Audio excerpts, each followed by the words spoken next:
नमस्कार शेतकरी मित्रांनो, योजना मित्रमध्ये तुमचं स्वागत आहे। आज 26 मे 2026 आणि आजच्या व्हिडिओमध्ये आपण पाहणार आहोत राज्य आणि देशातील सर्वात महत्त्वाच्या बातम्या। नवी दिल्लीतून देशातील कापूस उत्पादक आणि कापड उद्योगासाठी अत्यंत मोठी बातमी।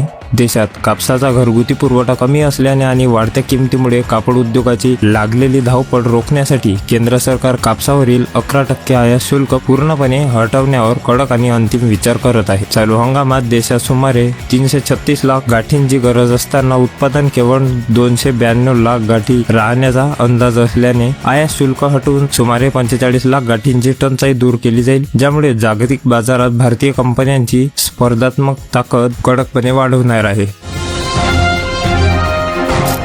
सोलापूर आणि धाराशिव राज्यातील ऊस उत्पादक शेतकऱ्यांसाठी मोठी बातमी। शेतकऱ्यांचे तब्बल 233 कोटी रुपयांचे ऊस बिल थकवल्या प्रकरणी साखर आयुक्तांनी राज्यातील 7 कारखान्यांवर कडक RRC कारवाई केली आहे। या कारवाईत एकट्या सोलापूर जिल्ह्यातील गोकुळ शुगर, भीमा टाकळी सिकंदर आणि संत कुर्मदास या कारखान्यांचा समावेश आहे। शेतकऱ्यांचे पैसे थकवणाऱ्या इतर कारखान्यांवरही लवकरच RRCचा कडक बडगा उगारला जाण्याची शक्यता आहे।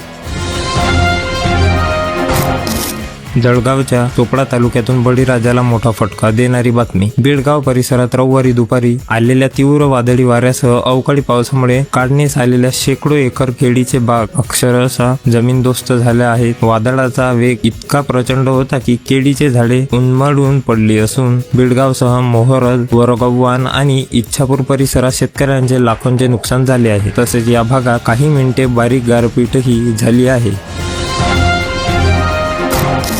परभणीच्या मानवत तालुक्यातून इंधन टंचाईच्या तणावातून उडालेल्या भडक्यानं खळबळ उडाली आहे। जिल्ह्यात सुरू असलेल्या डिझेल आणि इंधन टंचाईमुळे पेट्रोल पंपावर वाहनांच्या आणि कॅन धारकांच्या लांबच लांब रांगा आहेत। यातच रुडी शिवारातील एका पंपावर किरकोळ धक्का लागण्याच्या कारणावरून वाद विकोपाला गेला आणि संतप्त तरुणांनी डिझेल कॅनचा वापर करून एका 28 वर्षीय तरुणाला बेदम मारहाण केली। या प्रकरणी मानवत पोलिसात गुन्हा दाखल झाला आहे। छत्रपती संभाजीनगरमधून शेतकरी आणि सर्वसामान्यांसाठी हक्काची मोठी बातमी। वाढती महागाई, कांद्याला मिळालेला कमी दर आणि इंधन टंचाईच्या निषेधार्थ वंचित बहुजन आघाडी 1 जून रोजी कडक आंदोलन करणार आहे। या दिवशी जिल्ह्यातील पैठण, फुलंब्री, सिल्लोड, सोयगाव आणि संभाजीनगर पूर्व येथे भव्य रस्ता रोको करून सरकारचे लक्ष वेधण्यात येणार असल्याचा निर्णय पक्षाच्या जिल्हा बैठकीत जाहीर करण्यात आला आहे। नागपूर जिल्ह्यातून खरीपांच्या तोंडावर शेतकऱ्यांची काळी घालवणारी बातमी। जुन्या थकबाकीमुळे बँकांनी थेट ब्लॅक लिस्टेड करून दरवाजे बंद केल्यामुळे आर्थिक संकटात सापडलेला बळीराजा पुन्हा खासगी सावकारांच्या दारात उभा राहण्यास हतबल झाला आहे। जिल्ह्यात तब्बल 19,323 नोंदणीकृत कर्जदार असून 1236 परवानधारक सावकार सक्रिय आहेत। बियाणे, खते आणि मशागतीचे दर कडाडल्याने बँक कर्ज न मिळाल्यास यंदा सावकारांकडून शेतकऱ्यांची मोठी लूट होण्याची कडक शक्यता आहे।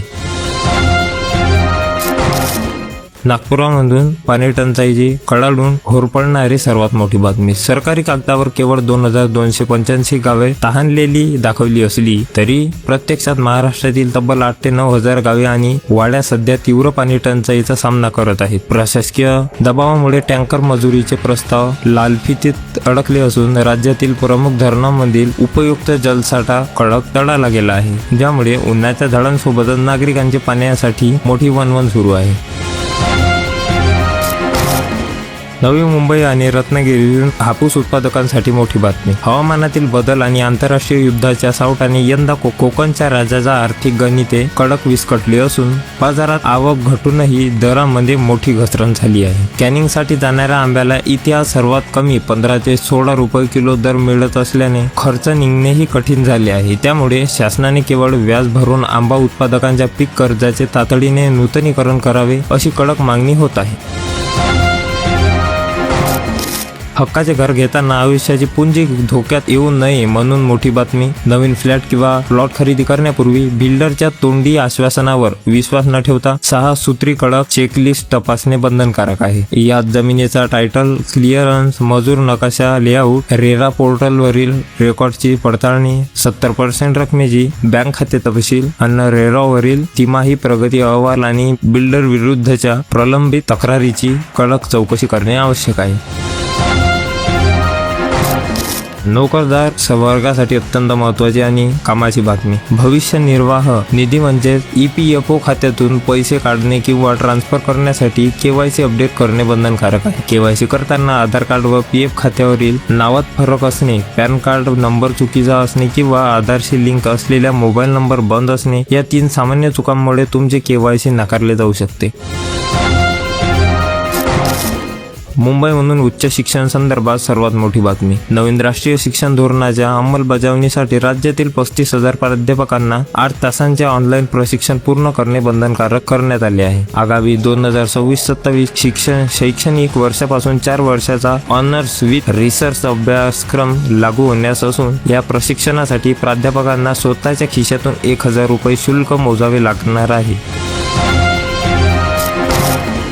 मुंबईमधून अतिक्रमणासंदर्भात मुंबई उच्च न्यायालयाची सर्वात कडक आणि मोठी चपराक. सरकारी किंवा खाजगी जागेवर वाटले तिथे अतिक्रमण करायचे आणि नंतर फुकट घराचा आग्रह धरायचा ही पद्धत योग्य नाही, असे न्यायालयाने ठणकावले आहे. मुंबईत सध्या 6,334 एकर जागेवर तब्बल 16 लाख झोपड्या पसरल्या असून कट ऑफ डेट न वाढवता अतिक्रमण करणाऱ्यांवर कठोर भूमिका घेण्याचे संकेत न्यायालयाने दिले आहेत.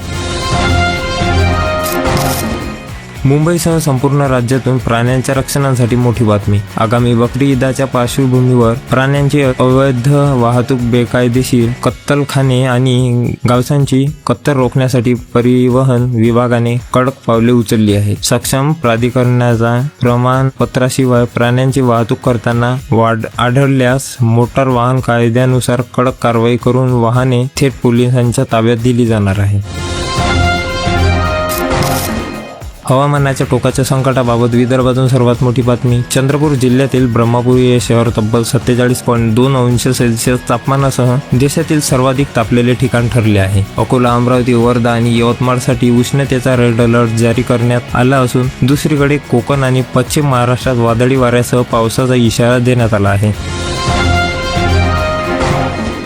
शेतकरी मित्रांनो, आजच्या बातम्या तुम्हाला कशा वाटल्या कमेंटमध्ये नक्की सांगा आणि अशाच नवनवीन शेतीविषयक माहितीसाठी आपल्या योजना मित्र चॅनलला सबस्क्राईब करून बेल आयकॉन नक्की दाबा. भेटूया पुढच्या व्हिडिओमध्ये. तोपर्यंत धन्यवाद.